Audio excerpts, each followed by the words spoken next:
get your instant reaction to this thing, to the Damian Lillard trade, and then maybe we can go more into, now that some time has passed and we've kind of thought about it a little bit more, figuring out like who wins this trade, who loses. So who wants to start this off for us? Brad, go for it. I mean, yeah, I'll go. I screamed when I saw that trade. Like, I looked at my phone and I saw the notification, and I literally out loud, I was like, "Oh my god! Like, this is crazy!" Like, instant reaction. Oh, go ahead. Is it the most shocking trade of the last few years? I was thinking about this earlier. Like the Rudy one, I think is shocking for the mere for like we knew that was coming, right? To some extent. I don't think we knew the specifics of it were going to be that crazy. But I'm trying to think, like the KD one was pretty crazy, but it took so long to get there. I don't know. This one is kind of surprising, The more Kawhi so than one anything. was Yeah, kind of that's a good Kawhi wild. point. one was surprising. Yeah. That's a good point for sure. You know, I think the one that always gets me is, if I remember correctly, the PG trade, the Paul George trade to the Clippers. Like it kind of felt Yeah. like it might be coming, but it also just that one felt like it was completely out of nowhere. But yeah, I don't know. This is definitely in the running for like one of the most shocking trades in recent history. That is for sure. I totally agree. Yeah. I'd say the PG trade was up there too. I remember coming home, seeing that, and I was like, what the heck is going on here? Mm-hmm. Yeah, I mean, just seeing the trade, I thought they were instant, title favorites like right away. Dame and Giannis, I don't know how you guard that. Good luck. Yeah. Yeah, I mean, it's definitely interesting, especially looking at kind of the pieces that moved around. And I could just kind of quickly just talk about just some instant reactions that I had. I thought the Phoenix Suns, it was kind of a, like they finally got rid of DeAndre Ayton, because I think the thing that gets forgotten, other than, because obviously Damian Lillard's the bigger player in this whole trade, and so obviously we'll talk about him more. But I think the thing that gets kind of lost in here is that we got to talk, and we'll probably talk about it. I know, Brad, you were in the group chat just absolutely roasting a certain GM in the chat. Man. But it was kind of just an instant, like, it's crazy to think that saga of the whole Ayton thing in Phoenix is finally over. We know that he had beef with Monty Williams, and there was just a bunch of stuff in the background we probably don't even know about. But at the end of the day, that is something that we'll definitely have to really talk about and really hone in on, because I just think from a perspective of the talent you gave, or the talent you gave away, to the stuff that you got back. I mean, we got to talk about more so for them. Was this probably one of the worst trades that they could have made? And we'll get into that in a little bit. But like, just from the Portland side of things, I think it does help them tremendously. And I think, honestly, guys, I do find this package a lot better than the Miami Heat package. I know that we are big on Jovic. I'm big on Jaime Jaquez. And there's like a bunch of other pieces and things that could have gotten traded to Portland. But still, I think that the stuff that the Trailblazers got, actually, in my opinion, is a little bit better than what they would have gotten in the Miami Heat package. Just because I think either Pete or Brad, you were talking about kind of the leverage that the Miami Heat had at the time, because that was the only team that Lillard wanted to go to. It wasn't, or at least that's what he said publicly, and that's what his agent made it seem like. And so that was kind of. I mean, and ultimately, that's the biggest gamble of this whole offseason, right? Miami made the biggest gamble of anybody. They basically said, we don't need to do anything. We don't even need to worry about it. This is a done deal. It's a given, right?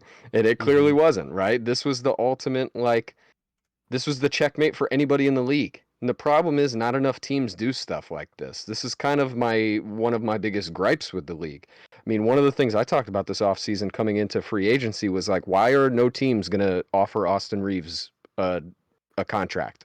Like, if not to actually sign him, just to make the Lakers pay more, right? Like, you have to. The competitiveness of this sport does not like exist only on the court, right? And I think that gets lost on a lot of people. And especially the business side of it, this is like one of the greatest trades for that part of basketball in a long time. Like, the inner workings of this trade are super interesting, how it got here and really how it manifested. Because I think the thing I'm the most curious about is how into Dame in this trade have the Bucks been this offseason. They're like a team that none of us had ever heard any rumors about, really. So I find it really interesting. Like, maybe all that talk about the Raptors, maybe, there was all that talk about what was the other team? It was the Raptors in Chicago this last week, right? Like And maybe Philly, yeah. and Philly. Philly too. Maybe this was just like, you know what? Screw it. Let's just go out there and get this guy. And the funny part, I've been thinking about this since we stopped texting each other earlier. Like, I think it's kind of ironic that Miami, in a kind of a twisted sense, is their own worst enemy, not only directly by not just making Mhm. a better offer, right? But also the fact that Jimmy cooked Drew so bad in that series. Like, that is kind of the cosmic destiny of this trade. Jimmy murdered Drew Mhm. Holiday for 5 games, whatever they played. It's probably the worst defense I've seen Drew Holiday play ever. Like, I guess maybe in the last Mhm. 5 years. So the fact that the Bucks were even willing to deal Drew, I think kind of stems back to Miami. Do you guys think I'm crazy for that? I think it's kind of interesting. Like in retrospect, like that was the last time we saw Drew play in a Milwaukee Bucks uniform. No, you're And right. I think that might have played a part in it for sure. And I because mean, Drew, he was also talking about like, oh, I want to retire soon. Like he didn't yeah, know how his future was gonna look. So for the Mhm. Bucks, when Giannis is like putting things out in the media about I'm a uh, winner before I'm a Buck and all that, they kind of just looked at it and were like, well, we want to keep Giannis, so bye, Drew. yeah, I mean that had to play into it. They had to be willing because, like, realistically, like Drew was still, I mean, a top 5, 6, 7 defender in the league last season for the bulk of the season until that that Jimmy Butler series, that Heat series where they lost. Right. I actually find it really interesting that it was Drew was the one to go instead of Chris Middleton, and I don't know if we want to get into that now, but of all the guys on the Bucks that I kind of foresaw maybe not being around much longer for them, it was Chris. It wasn't going to be Drew Holiday. He was too critical on defense and just the fact that he's not really a shot taker in the sense that he's not chucking up shots like a D'Lo or anybody like that. He's not Mhm. eating up minutes from Giannis, not minutes but just possessions and touches, right? So it's I would interesting to push me back that on they that. I don't actually know. did.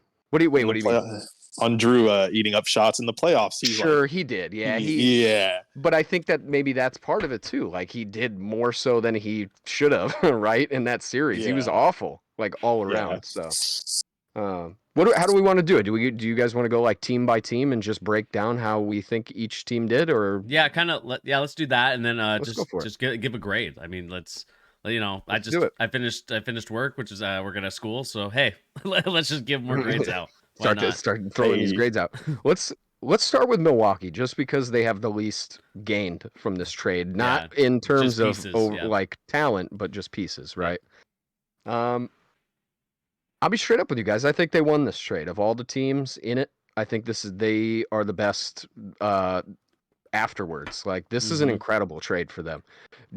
Giannis has never played with a shot creator like Dame. And the fact that you have two guys at any given time who are going to demand double teams or could demand double teams on any given night is devastating. ridiculous, And ridiculous. the craziest part about this, Brad, and I don't know if you're going to agree with me. Maybe I'm on an island with this, but they're kind of a better version of Phoenix in the sense that like this is kind of what maybe they were thinking Devin Booker and Kevin Durant were, right? Or could be as a unit in terms of like their offensive game and who they surrounded those guys with.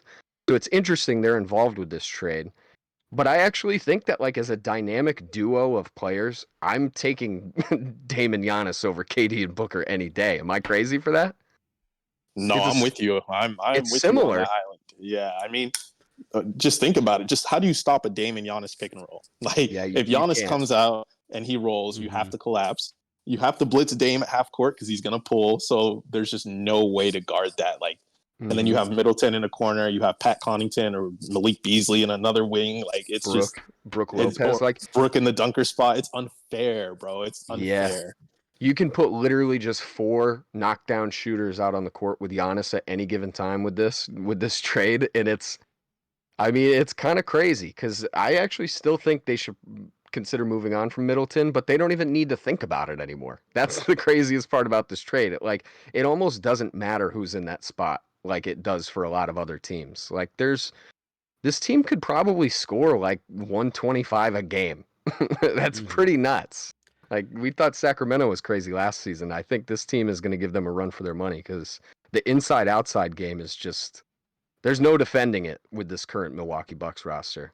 What about you, Bernie? What are you thinking about the Bucks? Yeah, I mean, there's a couple of ways that, or a couple avenues that I want to take this question or kind of take this talking about the Bucks. I mean, the big thing, like you guys talked about, it's another running mate for Giannis and the Bucks, who, if you guys, I don't know if you guys looked at the stats about their team, but it was one of the worst half court offensive teams you've ever seen, in terms of Mhm. like what they needed to do.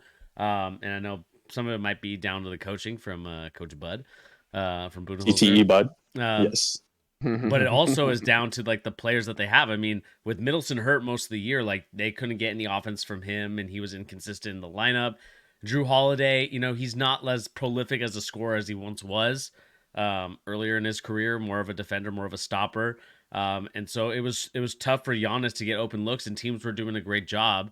The Miami Heat being one of those teams to really neutralize Giannis, and it ended up I think that's what ended up hurting Giannis in the end in terms of his back injury. Other than obviously he had to do some crazy things. He had to be more athletic and more superstar esque in order to beat this team, and he hurt himself in the process. It's kind of the same thing we talked about with the Lakers, Brad, of adding those pieces so AD doesn't have to go superhero and heroic and overwork his body. I think it's kind of the Mhm. same thing for the Bucks here. The other thing too, I don't know if you guys picked up on this at all, but it, you remember the comments that Giannis made about definitely playing somewhere else if for a title contender. Yes. Similarly to his first contract extension, he did the exact same thing. And you know what player they brought in? Drew Holiday. Drew Holiday. So Giannis, we have to give some props to Giannis. GM I love Giannis it, is man. I GM love it. Giannis. He's learning from the best from LeBron James. He's learning to use the leverage to force this team to get him a superstar. Because I was thinking it too. A little bit afterwards. Instant reactions like, oh my god, like Giannis and Lillard, they're gonna be the most dynamic duo. But more from a back perspective, kind of the backstory, the things that kind of creep up. To me, this was a huge gutsy play from the Bucks because obviously, like you said, Pete, like they called the Blazers bluff or Lillard's bluff too, about only wanting to play in Miami. But really, we have to tip our hat off to Giannis. Giannis was able to get himself a superstar mate by kind of doing the similar tactics he did with his first contract extension, and you can't blame him because it proved the result, right? He got the guy that he wanted to be with him because otherwise we know he would have left. Like I don't think there's any ifs, ands, or buts that this guy would leave. And so that is kind of the avenue that I wanted to take. That do you guys agree with me or disagree with me on that, or anything to add on that side of things for this trade? It's not even a question. I mean, this dude, this is almost like one of those rare fleecing of his own team. Like he literally pressured these guys into making this trade. These new owners. Mm-hmm. What's his name? Mark Lazary, I think maybe is his name, or maybe he was the old owner. Regardless, Camp Lazlo. he pressed these guys. There was no bluffing going on. It was very literal, and I think that this is one of those interesting situations where we're witnessing maybe a new model going forward, right? And hear me out. A lot of these situations, a lot of these players, disgruntled players, right? Mm-hmm. It tends to, especially with the American guys, and I'm not saying this has anything to do with the European versus American guys, but it does tend to be the American guys. Most of them, if they were or are in a similar situation to Giannis, it basically boils down to get me out of here right now. I don't care Mm-hmm. what you do, get me out of here. But Giannis reversed his leverage, and instead of doing that, which he kind of did, but he wasn't saying get me out of here. He's saying I'm leaving unless you fix it, right? Which it sounds pretty straightforward, but not enough guys do that, right? And especially in these small market towns, these guys who get drafted by these teams where they would never have gone otherwise, right? It's Mm-hmm. almost like what the Heat were trying to do to the Trailblazers in the sense that they're using big city leverage on a small market, right? Mm-hmm. He's literally doing that, but as a player. He's saying, you guys are going to lose me. I'm not staying here. Go get me another guy and make this a superstar-driven team in this city, or you're going to end up like all these other small market teams, watching a big star just walk away for nothing, right? And it worked. It worked. And I think that that's something to be considered, right? Because it happens similarly, but it doesn't really come down to as direct of like a demand as Giannis made in this situation. And I'm interested to see if guys are going to do that in the future. Like, we didn't really see Luka did do that publicly last year, but it was kind of written in the, subtext of the whole Kyrie trade, right? Like, they need to get me somebody. Yeah. But he didn't do it the way Giannis did it. And I'm curious if we're going to find out, like, Giannis really wanted Dame in particular. Like, Bernie, you implied that. I don't know that to be true. We didn't hear anything about it, really. I'm super curious. Is Dame like, I want Dame right now? Like, I don't I care. think they've been like flirting with each other, for lack of a better word. Yeah, for a couple of years. Chris Haynes tweeted earlier. He was like, in a Fresno barbershop called Phase 2 a few months ago, Giannis Antetokounmpo was asked of the one player he would like to play with, and his response was Damian Lillard. And then Dame is super active on Twitter too. And I think in like 2021, they asked him, who's the one player you would want to play with and in Portland, and he said Giannis. So they've been trying to play with each other just on the teams that they were on, and it looks like Giannis won that. There it is. And instead of saying, get me out of this team so I can go play with Dame somewhere else, he said, you go get him now or you're going to see me walk. And that's, I mean, that's got to be preferable to cities like Milwaukee. Like, at the end of the day, that is better than seeing your superstars walk away. It is. Oh, absolutely. They didn't want another Kareem in LA situation. 100%. 100%. Yeah. So I'm just curious to see if more guys take this route, like, because by the sounds of it, what you just said, Brad, I mean, there must have been serious behind the scenes. Like, I made those public demands, but behind closed doors, it better be Dame. Go do it now. Yeah. Which is, I mean, that's sick. I love that. That's using your leverage in a way that actually, like, maybe this is just the old head in me. Like, that commands respect more than just saying, you know what, it'll never work here. Get me out right now. So I don't know. Maybe I'm off base with that, but Milwaukee definitely gets an A in my book because, I mean, for all the talk about Dame being old, like a little older and on that big contract, I mean, Drew is a little older too, and his contract isn't super small either. So I really like it. Yeah, I agree. I give them an A too, especially since just for making the trade, they probably, like, this is the second time, like you said, Bernie, that Giannis has, pressured the front office, and then they've made a move to get him somebody they want. So they've probably bought themselves some leeway if down the line things aren't going so well. Like, Giannis knows, okay, I can trust these guys. They've already come through for me twice. Sure. And they dramatically weakened one of their biggest rivals in the East to a team that eliminated them last season. So absolutely, I mean, yeah, that is not only just beautiful. Individually, like within their own organization, it was like a double kill two birds with one stone type situation. Did you guys see the report that the Blazers didn't even like go back to Miami for a final offer after getting the Bucks offer? Well, why would they have? Because honestly, the way it seemed like Miami was playing hardball, they probably would have just said, "Okay, good luck. Let's see it." Yeah. It's probably like we talked about. Miami's also calling their bluff too. They're like, I'm sure they probably, to some extent, I'm sure somebody in the front office talked to the Bucks and just kind of said, "Hey, like this, we have an offer. If you want it, like if you want to make a move, it's there." And I'm sure Pat Riley just left it on red, or didn't even answer the phone at that point. Yeah. Well, he's like, Dame will be here soon. They'll trade him here. Yeah. Well, let me ask you guys, of Pat Riley's two biggest flubs as a genius level GM in the league and president of basketball operations, I would argue, I think I know the answer to this, but his two worst flubs of all time are this and just watching LeBron leave, right, in 2016. Oh my goodness. Yeah. I mean, which one's worse? I think it's probably the LeBron one, but honestly, that one was, I would argue, harder to predict than this was. Like, the writing was on the wall that LeBron kind of wanted to go back to Cleveland, but also it was even more so. Pat was like, "This is me, like, not you." Yeah. And it was LeBron. Yeah. So that's kind of where that's the only reason I think there's actually room for discussion. Like this might be a bigger flub just because the LeBron one was a little too far gone by the time Pat even had room to like try and do anything. Like this is literally just a flub. Like he really just dropped the ball on this one. Absolutely, yeah. I mean, I'm interested. We could talk about it later, but I think the Heat are going to do something crazy now because they kind of have to. Yeah, they I mean, have to. We got to come back to them though.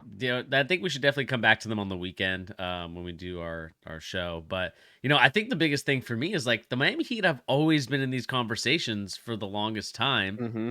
and the only successful one that they ever had in what seems like a while was probably the Jimmy Butler. But I think like superstar S, like kind of like blockbuster, like everybody's like talking about it. They Mm-hmm. haven't really done it, and I mean, and didn't Jimmy want to go to Miami? Like he chose them, right? And Yeah, then he they wanted to go to facilitated a Miami. sign and trade. Okay, yeah. But even then, he actually, I mean, we know now he really wanted to stay in Philly. They just chose Tobias Harris. I mean, he let us know that very loud. So, yeah, I mean, there's actual like that, audio showing him say, "I don't want to," I would rather have stayed in Philly. So maybe they wouldn't even have got him if Philly hadn't screwed that up. So it Oh, might that even be hurts my worse than soul. you're implying, Bernie. yeah. They I might mean, really just have gotten lucky with that one. yeah, we'll definitely have to talk about that on the weekend. I think that's definitely a good talking point there.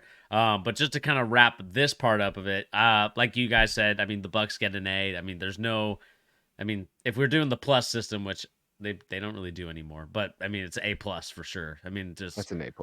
Yeah. you're bringing in a superstar player. You got the best player in the trade. Mm-hmm. It gives you an A+. So, Yeah. Bucks, they get an A.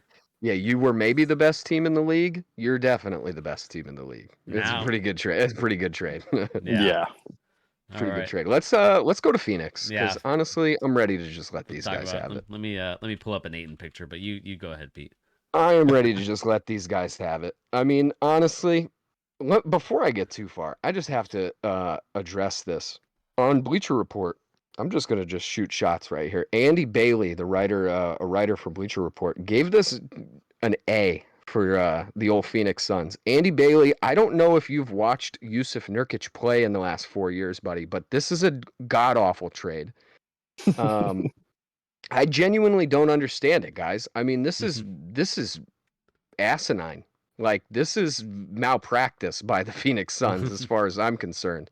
You added very little in the way of direct help to your team. Nurkic will not be the starter for this team come playoffs if they're there, which by all accounts they will be there, right? There's no way Nurkic is guarding any of those centers in the Western Conference. It isn't feasible for him to do so. He just does not have the level of foot speed. He doesn't have any athleticism at this point in his career. And really, he's a minus on offense too. So I'm really confused because honestly, Grayson Allen doesn't add much to the team. Maybe just a little wing depth, some defense, maybe. Shooting. Nas Little is the Nas Little. I mean, but even then, who's giving up shots for Grayson Allen, Bernie? You're playing on a team with Devin Booker and Kevin Durant. You're gonna Bradley give up Beal. shot. You're gonna and Bradley Yeah. Beal. You're gonna give up shots for Grayson Allen. You're not Like giving up shots. We'll He's talk just about it. spacing. he's a Yeah. nothing on this team. Now Nas Little is the best person they got in this trade, in my opinion. Agreed. Absolutely Yeah. agree. Yeah. I would actually say pretty handily he's the best person in this trade, and even then, I I mean, he's a small ball 5, right? But he's really a 4, so he plays the same spot as Kevin Durant. So he's a backup. The best thing they got in this trade is like a 6th or 7th man on this team, uh, and they got rid of easily the best player as far as anything they were touching in this trade is DeAndre Ayton. Whatever you think of Ayton, that it's mind bending to think anybody could watch Nurkic play and think that he's better than Ayton. I just don't even get it. Like, are people this out on Ayton as a player, or was the Monty stuff part of his chemistry problems? Maybe Kevin Durant and Devin Booker really just didn't like this dude either. I mean, that seems like the only explanation to me. Am I crazy for that? I think that's a part of it. I think James Jones also was like super low on him because, he didn't even want to offer him that contract. Oh, I guess it was the owner too, but it was Yeah. like the entire front office. Ayton was probably just, that bridge was burned and just wanted out of there. Yeah, I agree though. Selling him, no matter what you think of Ayton, and I'm not very high on Ayton. I said myself, like, they can't actually contend until they trade Ayton because he doesn't want to be there. Ooh. But trading him for Nurkic is insane, bro. It doesn't make sense to me. Like, it's just check out the Discord. Yeah. Oh my gosh. But that's obvious if you watch it though, Bernie. Like, can the chat see that?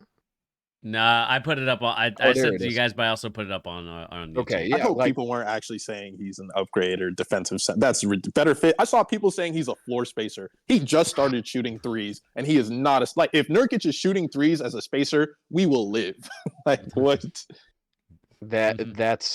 it's crazy, man. I mean, honestly, it's one of those times, and I hate to be this guy always, but it just shows how many people don't watch this stuff on a night in, night out basis. Nurkic is awful, man. He is terrible. I'm taking Mason Plumlee over this guy. Like, I don't even think that's crazy. You made a Mason joke. is athletic. He can actually You made move. a joke earlier about Isaiah Jackson, Brad. They would have been just better straight up trading Ayton for him. 100%. I truly believe that. Like, no trolling. I truly believe that. So much better. Drew Eubanks is the best center on this team right now. Ayton already put a Drew Eubanks is actually he signed for the Suns? Yeah, he did. Yeah, he's the best center right now. Shout out Derek Davidson for the subscription, man. Appreciate it. What's up, Derek Davidson? Thanks for subscribing, dude. Welcome in. That's crazy. Drew Eubanks, he's better than Nurkic is right now. Yep. That's so nuts. Oh my god, I can't believe they did it. I'm gonna be straight up with you guys. This is like a D- for me. I kind of want to give it an F, but I feel really like that's just my bias speaking. That being said, I'm gonna give it a D just because I like Nas Little. It's something. But they really gave up a starter for guys who shouldn't take shots for this team. So that's an L. Yeah, I mean, the frustrating thing about this whole situation is, like, whatever you think about DeAndre Ayton, and Brad, you talked about this too, like, he's still your number one pick. You took him over Luka in that draft. Like, this is your guy. Like, you have to get something that's a little bit better in return. Like, I understand you got they probably needed some of those role players like a Nas Little or a Keon Johnson to help the bench and, add some depth when they have to go and play this midseason tournament now too. But at the end of the day, you can't be trading away your number one pick for absolutely the most scraps. mid. I mean, it's mid. Even if you think that Nurkic is going to be really good, and I think part of me wants to say, yeah, he might be good, but we've seen ever since he had that really big injury, I think a couple years ago, he has not been the same player since. And you have no idea what his availability is going to be. And so if you don't know when Nurkic is going to be healthy and helping you out, because you're going to need his size to rebound. Because the issue that this team faced, and I would even say the Brooklyn Nets faced, is kind of repeating itself here again with Kevin Durant now moving to Phoenix, is now rebounding is going to be a huge issue, in my opinion. You get rid of a guy in Ayton who gives you the rebounding. Nurkic does too, but like I said, he gets hurt, so you don't know if he's going to be on the court. But in the playoff series, I mean, if you give these teams like the Lakers, like the Nuggets, any of these teams that are fighting for the number one seed or even fighting for that playoff for the NBA Finals spot, you're going to give these teams like second and third opportunities to get the ball back and put it up, or a kick out three. And so to me, that is kind of my concern with what the Suns are doing. Like, offensively, it's perfect, right? But you're going to have to get some stops. And we know that Devin Booker's not a stopper. We know that Bradley Beal is not a defensive stopper. And so now you're kind of left wondering, it's going to be up to Durant. It's going to be up to some of these other role players. I mean, I don't necessarily see the defensive side of things for the Suns going to help them out. And we've already seen this. To me, it's just like another Brooklyn, but just now in Phoenix with the Phoenix. What was that? Purple, red, orange, purple, and white, or black, or whatever color that they decide to go with their uniforms. To me, it's just Brooklyn 2.0. No rebounding. I'd argue Brooklyn was better too because they have a facilitator with Harden, and the Suns don't have that. Honestly, Yeah. 100% better, Brad. I totally agree with you. Yeah. Yeah. So I Like mean, this team is going to get historic offensive numbers dropped on them on a nightly basis. Like I'm Mhm. actually interested to see just like if their offense, like people are going to think I'm mhm. foolish for saying this. Their offense has to be as good as they think it is going to be for them to be competitive nightly. Because their defense is going to be atrocious. Kevin Mhm. Durant is not playing high level defense at this point in his career. I'm sorry, like he's been an above average defender many times in his career. Sometimes I would go so far as saying an underrated career defender. Ooh. That being said, not anymore. It's not the same as it was. Devin Booker is not a stopper. They have no stoppers on this team. This team is going to get fried by the Lakers, Denver.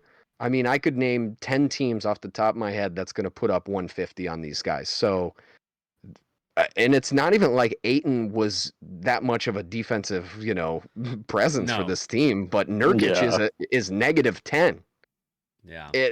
It's astounding to me that they think this is actually going to help their team. That's the only reason Mhm. I have to think that the chemistry was just so bad with Aiton Yeah. that it's just like it's we have to do this because really it brings the question: why weren't they in on Porzingis? Why weren't they doing anything for guys like that were available for change? You know, if you wanted to make this deal so bad, go get somebody that's good, man, or like at least can give you something. That's crazy. Robert Mhm. Williams is sitting there. Go look at anything besides just saying, let's get Nurkic. Mhm. That's it. Do you know what's kind of interesting is like the Phoenix Suns are really to blame for the devaluing of DeAndre Ayton. Like Yeah. Yes, No, it they are for sure. it, Yeah. it they it's did it. it's just like you make fun of him, you badmouth him, like you do all this stuff. You Mm-hmm. reluctantly gave him the contract. You did Yep. anyway. So to me, it's like why not just either you invest another year into him or you just say forget it and try to get the most you can. But it's their fault why he was only worth. I mean, what can we even say that he's worth? Not much, man. Role play Literally role chump Not players change. much. Yeah. role players Yeah. and an injury prone center. Like to me, that's probably one of the most disrespectful trades if you're a player. The number one pick too of all time. Like this It's has to bro. like I don't like again. And Brad, I'm with you. Like I've never been a big guy. I've never been big on Aiton. I think Pete and I have both been on the record on this channel just talking about how Luca should have been the number one pick in that Of draft. course. Um, Yeah, it's not even a question. but he's still your number one pick. He's still the guy that you thought was going to be the franchise changer. Act like he is at least worth something, right? I mean, He's this still is like good for yeah, 15 and 15. yeah. Like He's like an eight. He's like an He's still 18 and 12. 24. Yeah, yeah. 18 and 12. I mean, like this guy is good. Like he's not He's a a horrible kid. player. But man, it is just it's astounding to me that this team. I know they probably just want to get in there to get rid of Aiton, and probably the contracts worked out. Obviously, that's why they did the trade. But man, it's just crazy to me that the disrespect in terms of how you did Aiton on the way out, uh, it's crazy, and it kind of goes to this. Never get too comfortable and never place your loyalty on a franchise when they can easily just get rid of you. Kick you out the door for real. Yep. Mm-hmm.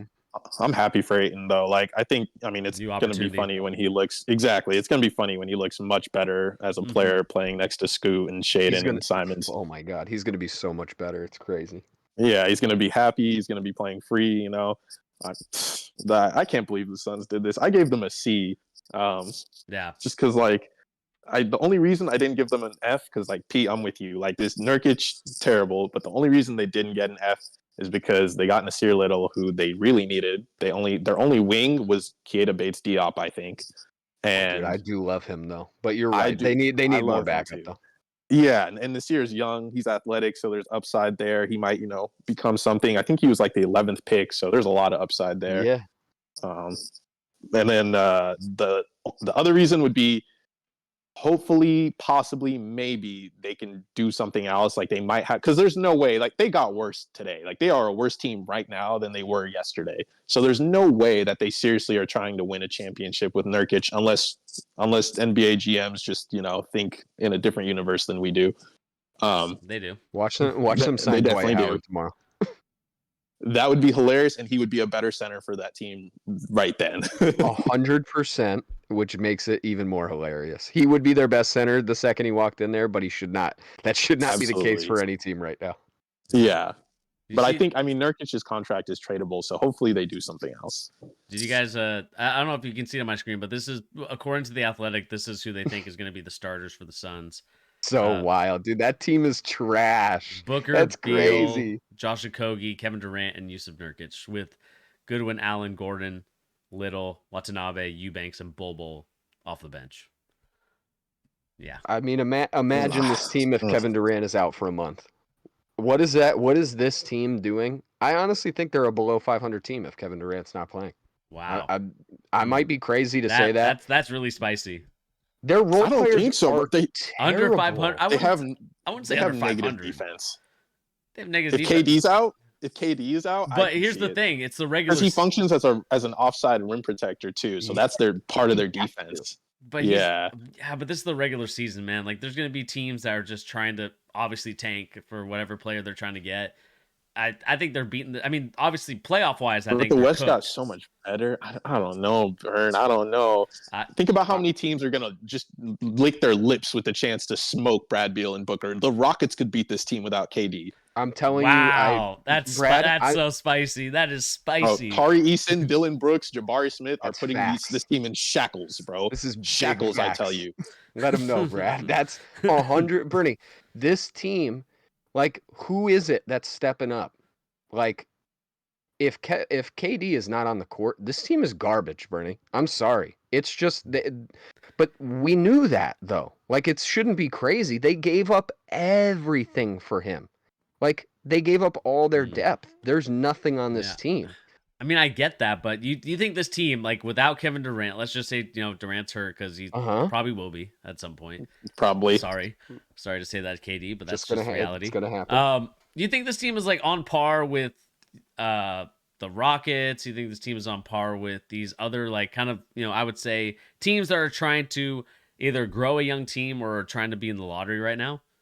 Bro, on my soul, if KD is out, they're not better than the Rockets. I promise you, they're not. I 100% agree with you. Like, honestly, I'd go so far as to say if Kevin Durant's not playing for this team, it's glorified Wizards 2.0.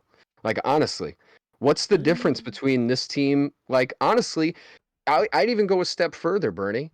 If Kevin Durant's not playing, I think Devin Booker and Bradley Beal complement each other less than John Wall and Bradley Beal did. That's a better combo than those guys. Like, they don't really, and that's the reason I hated the Beal trade in the first place. They didn't even, like, that didn't make sense for what they needed. And honestly, Bradley Beal is a glorified good stats, bad team guy anyway. We've never seen him play super duper well in a playoff game if he did not have John Wall on his team. And that was, what was that, 6 years ago at this point, it feels like, right?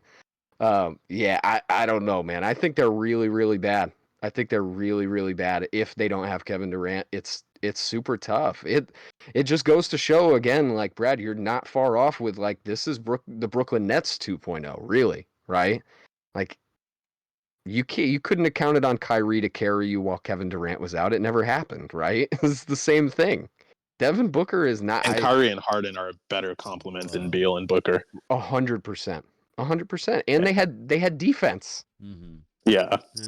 Like, because really, that's my ultimate thing, Bernie. This team, they have Clax. Clax is amazing on deep. Yeah. Kevin Durant somehow is probably like their best defender, if not maybe their second or third best defender. That should not be the case. It just shouldn't. You know what's crazy is that Booker is the only player from that 2021 finals team, championship team, to still be there. That's crazy. Even the owner's different. Yeah. I mean, I don't think I'd go. I don't think I would go as far as you guys and say that they would be like the worst team, but they're not a team that I'm just gonna say, wow. They, again, it's kind of, to me, it's like the 2004 Lakers. Like, they brought in these other guys that were like world now, and like, you brought in a really old Karl Malone, you brought in an old Gary Payton, you brought in some guys that could help you. They had Kobe and Shaq though, bro. What? I'm not saying that, like, it's I'm just saying it's similar in the sense that you thought you brought in all these other like older Yeah. players, veterans to be like the guys to help you win a championship, but it's just not going to click or mesh well. Because I do agree with you in that sense. I don't think that Booker and Beal's game really complement each other to a point where I think Booker is willing to go off ball and do a lot of those off ball movements. But he's good off ball, but even then, like I just feel like with both of them, you're not getting the best version of either one. So what's the point?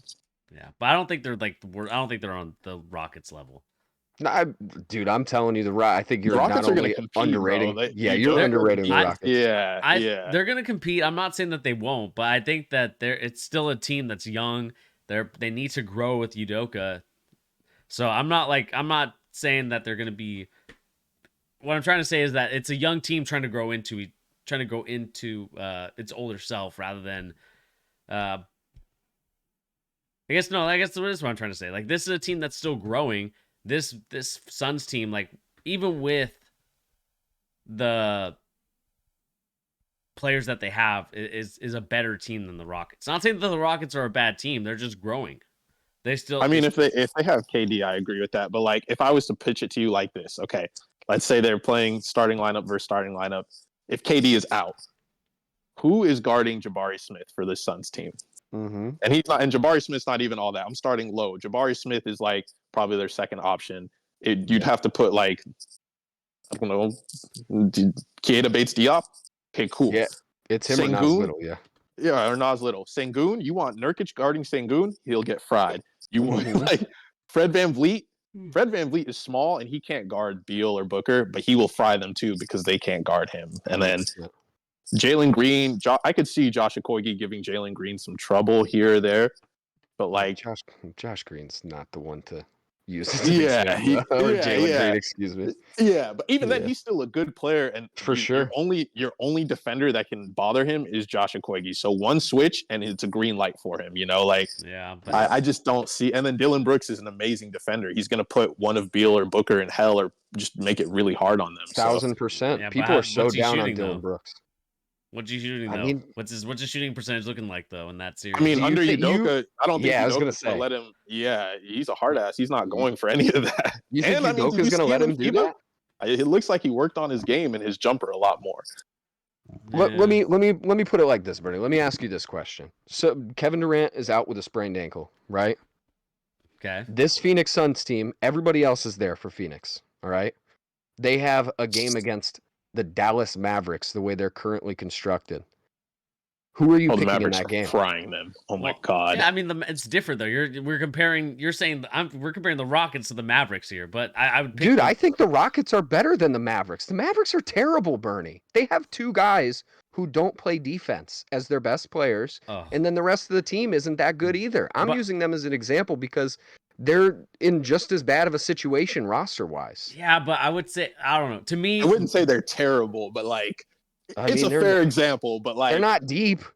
Yeah, here's the thing, though. I mean, I would say like let's compare. If it's regular season, there's no issue. Playoffs, I think there's a huge issue for the Suns. Taking Mavericks. I'm taking the Mavericks in the playoffs. Yeah, there's a huge issue in the playoffs compared to the regular season because I think the regular season. We'll see how this in-season tournament goes. I'm still a little skeptical just in terms of the. I think once it gets to like the semifinals and finals, it'll be better. But like I'm still skeptical of like the, because again we talked about it. Well, maybe we didn't talk about it before, but these teams don't really take the playoffs seriously until, or I would say basketball or even just fans in general don't take it seriously until Christmas time. So that to me is also another thing where I'm a little cautious of like, chastising the Phoenix Suns in a way that's like regular season, they're going to be terrible. They're going to be probably what happened to the Miami Heat actually. They're in that little first stint that they had where it was a little rocky. They lost a lot of games and they finally clicked together. I'm not saying that this team is on the same level or even close, but I think that there will be some chemistry that will be built. But again, I don't think that they're the worst team, and I just think that other teams are going to try to tank. I think other teams maybe they might be better than them, but at the end of the day, I think they're just going to outscore teams, and that works in the regular season. It just doesn't work in the postseason. I totally see your point. I agree with you. in the sense that like the regular season is, a grind and these teams are going to be taking nights off. But the Suns have Beal, Booker, and Durant. So like we're talking about them compared to other contenders, like if their best chance is, oh yeah, they beat the Utah Jazz 5 times in the season, like, what are we doing here talking about them as a team? Like they should be shooting for the stars, they should be shooting for a championship. So I don't think getting by, tanking teams a couple times in the regular season should really be like their benchmark, because when it comes to like a random night in January when things are heating up a little more against the Rockets, they might lose that game. And that's like a big red flag for that team. Like, I just think that like you're missing my point, Bernie, on this one. And maybe it's just me. I'm probably not communicating it right. I'm not saying they're a terrible team. I'm just saying it's a house of cards, my guy. Like, they are playing on borrowed time with their best player, and if their best player has anything even remotely wrong with him, they're cooked. They're cooked in the games that matter. I don't care if they play Charlotte and beat them. Who cares? They should beat them with just Devin Booker. Nobody on their team is even close to as good as Devin Booker is. I'm talking LaMelo, about. But Oh, come off it. Yep, Come off yep, it. I LaMelo. No LaMelo I'm slander not on hearing this LaMelo channel. slander for real. No. Well, you guys chose the wrong third I'm mate sending here, you to the 'cause there's charge dungeon for that. I'm sending slander LaMelo's way all day. That being said, I think we're also underrating the fact that they have a first-year coach with the team. It's not his first year coaching, but they And it's Frank Vogel. Oh my god. they have a defensive man, he won coach you a who's never championship. coached this team. Oh my Bernie, come on. Man. You're a fence sitter, my guy. LeBron won Vogel a championship, brother. Well, I'm not trying to AD won that downplay. championship. I will say that. Well, LeBron was there too. Let's not disrespect Anyone brother. but Vogel. I'll give it to Kyle Kuzma before Vogel. Yeah, give it to my guy Caruso too. But even then, I mean, Vogel's not a bad coach, but he's a defensive Phil coach. Handy. They don't Give it to my have guy, Phil defenders. Handy. Yeah, they don't have the personnel. It's kind of a weird fit. It's a terrible fit. It's awful. We should get off the Suns, but I don't really understand anything of what they're doing. And if you ask me, basically it all boils down to new owner syndrome. This dude is just trying to do everything in his power he's playing 2K in real life. I mean, he really is. That's a good comparison. Yeah. This man is living out his fantasies growing up as a Michigan State basketball player who rode the bench. No offense, Matt Ishbia. Damn, man. I never played anything. Wow. I never played anything. I couldn't even make it to the bench. So take it from me. I'm no good either, Matt Ishbia. That being said, I mean, I can't say I wouldn't do the same if I was a billionaire just throwing money away, but good Lord, man, do a little bit better. This is nightmare fuel. Yeah. Yeah, I mean, I think at the final grade I gave them, I think initially I gave them a C+, but I'm going to move mine to a C-. That's kind of I said a D- if I'm just going straight F. I'm just sending it. It's an F. An F. Oh my goodness. You're a strict teacher, man. I'm sorry, man. Bad trade after bad trade will do that to you. They have no future either. Are you we counting don't the need to KD get trade into as that. a bad trade? I mean, if you consider the fact that he's a 34-year-old guy who just came off a torn Achilles 2 seasons ago and gets hurt every year now, it's not a great trade unless they win a championship. Like if he plays that for them for 2 years and they don't win anything, are people going to look back at it and say, "Great trade, you got KD"? Nobody's going to care. They didn't do anything. But that's yet to be seen. So I'm not going to say that's an awful trade. That's the best trade they've made of the 3, but they still gave so much away. Nice. Yeah, they gave a lot away. I agree with that, man. Yeah. Should we move on to the Portland Trail Let's Blazers? let's do these Blazers quick. Let's get them. All right. Who wants to lead the way? I can at least just reiterate kind of what they got in this trade, just to kind of help out viewers that may have missed this trade. So the Blazers, sorry, I should say, received Drew Holiday, DeAndre Ayton, Kamara, and this is in Spanish, so I do apologize. Or no, this is Portuguese. They received a 2029 first round pick and then also 2 pick swaps with the Bucks, so they can decide who decide on better picks there. Yeah, I mean, the thing I will say from this and just kind of the notes that I initially took and talked about here, I think it's just, I think it's a sigh of relief for the Portland Trailblazers in terms of the saga's finally over. You know, this was something that was played out throughout the whole summertime of when is Lillard moving? Every week it seemed, every day it seemed like Lillard was moving. Lillard was moving.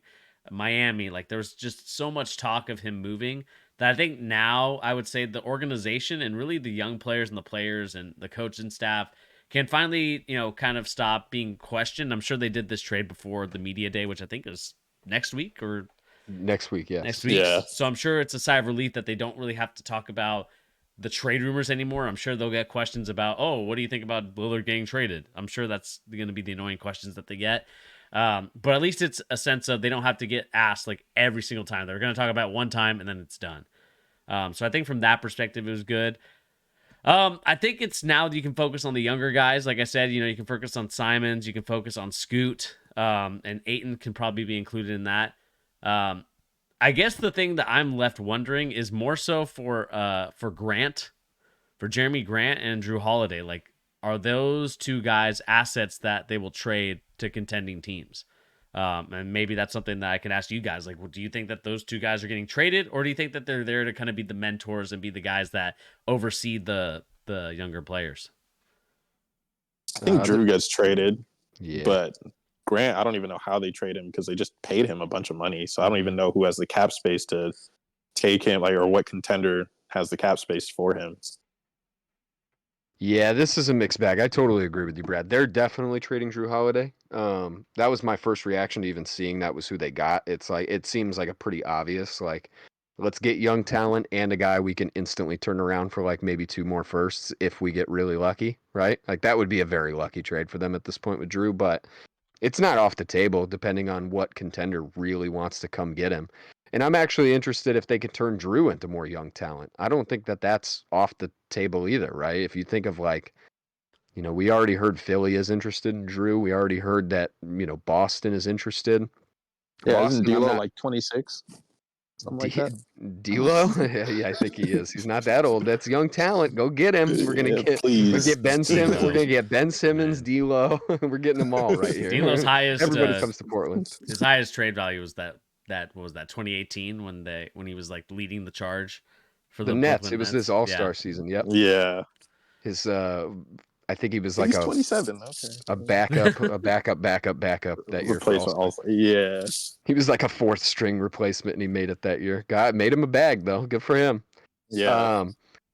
I'm not gonna lie to you guys. I love this trade for Portland. I think this is a great trade for them in the sense that really, no matter what you think of Ayton, and maybe this is controversial too. I guess I'll just keep him coming.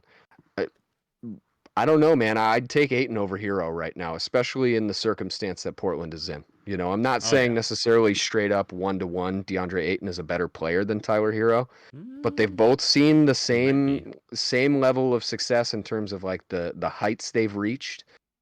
They've got a lot of playoff experience, young dudes, but really more so than anything, as far as getting young talent, the fit makes way, way, way more sense with DeAndre Ayton than it ever did with Tyler Hero.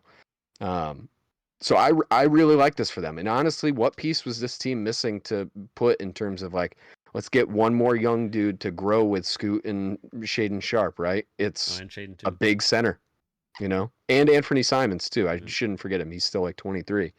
But yeah, and I think those swaps are really interesting too, because you never know, man. Like Giannis, who knows how it goes with the Dame trade? We're all of the opinion it's probably going to go pretty well for them. But Dame is 34.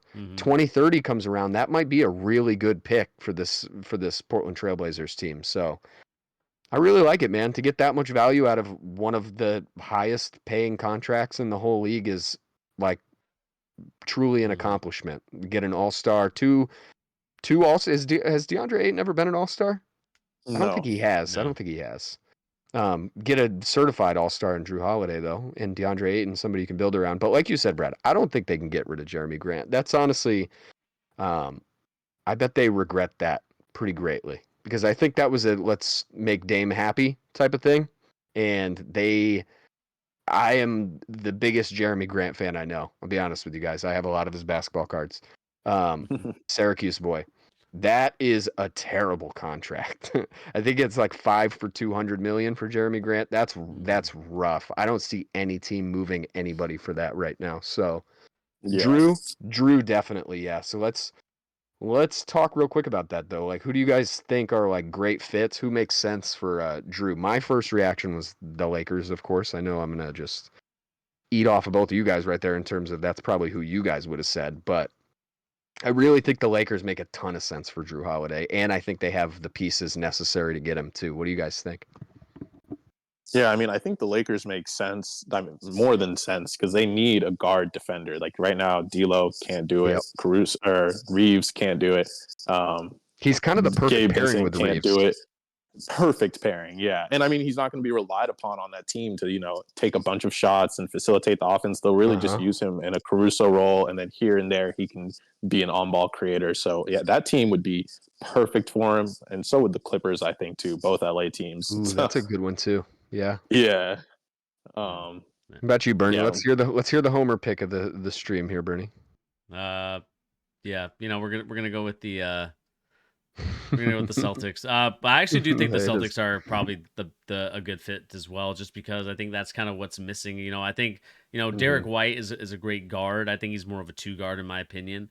Obviously, the offense is gonna be run through Tatum and Brown, but I just think that by adding a guy in Drew Holiday, you just give yourself a little bit more versatility defensively. You're able to like put him on a matchup, and really, it might help guys like Brogdon out a little bit recover from that injury he's recovering from, and maybe trade Brogdon for Drew. I don't know. He's got some hurt feelings. Yeah, he's got some hurt feelings. Yeah, he's mad. Yeah, he'd be going there. Yeah, but I mean, I think that obviously, I'm gonna pick the Celtics, but I think another good fit too. I think, like you said, Brad, the Clippers are a good fit. When we thought about them bringing in John Wall, like the idea of John Wall is great, but I just think his body isn't what it once was. Now I think you bring in a guy in Drew Holiday who's a little bit younger, or maybe not even younger, but he has a little bit more better mileage on him, so I think he's a little bit better. What they need, like defensively, he's not going to take away all the shots from PG or Kawhi, if those guys ever play. But hey, they're apparently healthy. Well, I mean, with the new rules, they have to be. So sure, yeah, true. No more sitting in more sitting in LA and chatting it up with the Kardashians or the Jenners. But yeah, I mean, I do think that the Clippers could be another good fit for them. I give you a sleeper one too. I actually think this would be an incredible fit, and I actually think that a lot of teams would be very, very unhappy with this trade. The Heat. I would love to see Denver get in there for Drew. And really, what like fortune for Drew that would be to go from like, Giannis straight into to Jokic. That would be pretty incredible. But I think that would be such a good pairing with a lot of what their team has right now. Like you put him next to Jamal Murray, that's great balance. But not only that, I mean, what's the thing we always hear about Jokic? His biggest weakness is his defense. I mean, just go get another guy to put with it. Like Aaron Gordon is like genuinely one of the better defenders in the league at this point. Put him with a really incredible perimeter guard in Drew.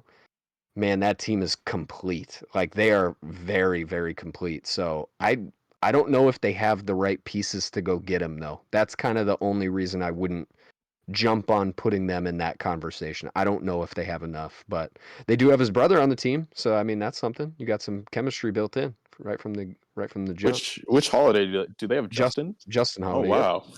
I did not know that. That's crazy. That's a good selling point. Yeah, I mean, he had to deal with all the Antetokounmpo brothers. Now he can play with his own brother. What about the Cavs? Could the Cavs be the spot for him? Where's he going to fit? I mean, I mean, the interesting thing, Bernie, is, and we don't need to get into this too deeply, there's tons of rumblings about Mitchell not wanting to stay in Cleveland for very long. We don't need to get into that. That's a topic for another day. But I mean, if that's the case, maybe it's something, you start getting active, but I don't know how you do that with Garland and Mitchell. Like that's such a small, like they couldn't bench. Who would even come off the bench of those three guys? They couldn't play all three of them. No, I think one of them's moving. It's just which one you're Who would it be? Would you move? I mean, Darius Garland, would you move him for Drew? I wouldn't do that. I wouldn't either, but But it's not a bad fit in turn. It's better balanced than Mitchell and Garland are, I would argue. I mean, that's pretty obvious, though, right? It's just like you put a defender with an offensive guy who doesn't play defense really. I mean, another team, and this is an interesting one too, is Dallas. I mean, we were just talking about them. He's a much better fit with with Luka than Kyrie is, in my opinion. So, Really, I I don't. don't know. I don't like that fit for them. It's just, again, I don't want to get too deep into it. I just think a lot of their roster is really bad, like in terms of building around Luka. Like, I don't want to make it sound like I just think they're all scrubs. The league is so deep; these dudes aren't scrubs, but it's not that different than like what LeBron dealt with in his early career. Like this team isn't built around what Luka's strengths are, from my estimation. And Kyrie is not a very good fit with Luka. I would say I think Philly's another good fit for him. Like just go back to where you were drafted. You know, I mean, sure. Harden doesn't want to be there, so they could facilitate something there. And does Embiid want under to be Nick there, though? Nurse, I mean, for What's now, for now. What? It's a See, Oh, go ahead, Bernie. No, I sorry. was just gonna say it's a conversation to start talking about. I mean, obviously not in this this particular night because I think we could go on for like 5 hours. But you know, I don't think Portland would be happier with any other team than than Philly though. If it was something around like a maxi for Drew Holiday type thing, I don't think they would ever do that. But I mean that It would have to be probably Harden for sure. Yeah, but then I don't think they'd do Harden, that. That would just Harden be would be so mad if he goes to. I told you guys already. Portland. Like, he'd be so mad. If He's he going coming to off the bench. His career would be like well, pretty much. You know, just in terms of like the cities he likes to live in. I mean, Portland is completely not even close to what he wants. Don't they have good strip clubs? A lot more armpit hair ones? than the other places he would usually be accustomed to. Oh my god! Have you ever gone up there to or I guess down there to see some of the a lot more patchouli and armpit hair everywhere. That's where I don't think James is necessarily interested, but he's definitely. I mean, it's there. He's accustomed to the hair, right? So. All right, let's move on from that topic. Oh my god. The Heat would also be a good fit, but the Blazers are probably just gonna laugh at Pat Riley. Yeah, no, I agree. It's just, I feel like he's such a Heat type of signing, though. He's a Heat player, yeah. Just like, but I feel like the Blazers at this point they don't even want to do business with Pat Riley. Like they'll just laugh in his face. You know, one of the interesting things I was thinking about too with this trade, just to kind of wrap it up and kind of circle back to last offseason, I actually think it's interesting how much this situation mirrors what happened with the Knicks and Mitchell, right? Like it seemed like the Knicks front office like really pushed their buttons, like Danny Ainge's buttons, to the point where he's just like, you know what? I don't care what you offer. I'm not doing anything with you. Right. And that really truly seems like what happened with this situation. I mean, from everything we've heard, it's crazy that that's back-to-back years and it's two Eastern Conference teams are going to be, you know, crying in their cereal tomorrow morning. Really. Oh my goodness. I mean, Pat Riley, he's got to be pretty upset about this one. I do want to say shout out to the Blazers for doing right by Dame and not trading him to the Raptors, because that would have been extremely foul and he didn't deserve that after 11 years of good service. Like, no way. He ended up in a better situation than he would have in Miami, in my opinion. Like, I guess that's actually a great final question, Bernie. Do you think that this is a better situation for Dame than Miami was? Oh, 100%. You're playing with a top 2 player in the league right now in Giannis. You know, won a championship already, MVP of the league. I mean, what better fit than fitting next to an NBA championship, a guy that's already cemented himself in basketball lore and NBA lore history, than, you know, I think a team like Miami, like, again, they're kind of the bridesmaid, never the bride after LeBron left. I mean, that's kind of the perception, and that's kind of the thing that I get from the Miami Heat. And so I think a much better fit. I think the culture there is good too. I mean, good pieces around Damian Lillard. I mean, what's not there to love about that? I mean, yes, I know Jimmy Butler's a gamer and he's a winner and he gets you to the finals, but not anymore. Not with that roster and the way that they've taken away some of his players. Yeah, this is a rude awakening for that team. Mm-hmm. Oh man, that was wild day. Yeah, just a wild day, and I'm sure it's going to get even wilder next week when media day starts up. We're going to obviously we had Jimmy Butler talking about some tampering, which he's kind of hinted at. We'll see if that gains any traction. Just because I know that this could have happened, but yeah, I mean, any kind of last words before we kind of sign out of here? Because I know I'm on borrowed time with you guys, and I do appreciate you guys hopping on. I think I've dealt enough hot takes for the night. I'm gonna hold the rest in. Yeah, I'm done. I'm just happy that this finally happened, and hopefully we see some free agent signings now, like all these teams. Yeah, for sure. And hope you guys enjoyed today's episode of The Charge. Again, this is live stream. I'll also put out a video tomorrow with the same content that we just created here. It'll be out and available for you guys tomorrow morning at 9 a.m. Pacific Standard Time. So be on the lookout for that. And let us know in the comment section down below or in the live chat, as if you're still watching, what do you make of this trade? Who wins the trade? What are your grades for these teams? And does this instantly make the Bucks title contenders? Let me know in the comment section down below.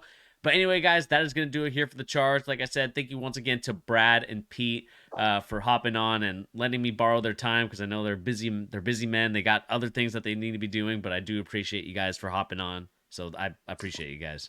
Oh yeah, thanks for having us, man. This is fun. Always. Anytime we get to talk basketball, it's always a pleasure. For real. And be on the lookout, because again, we're gonna be adding some new things here and there.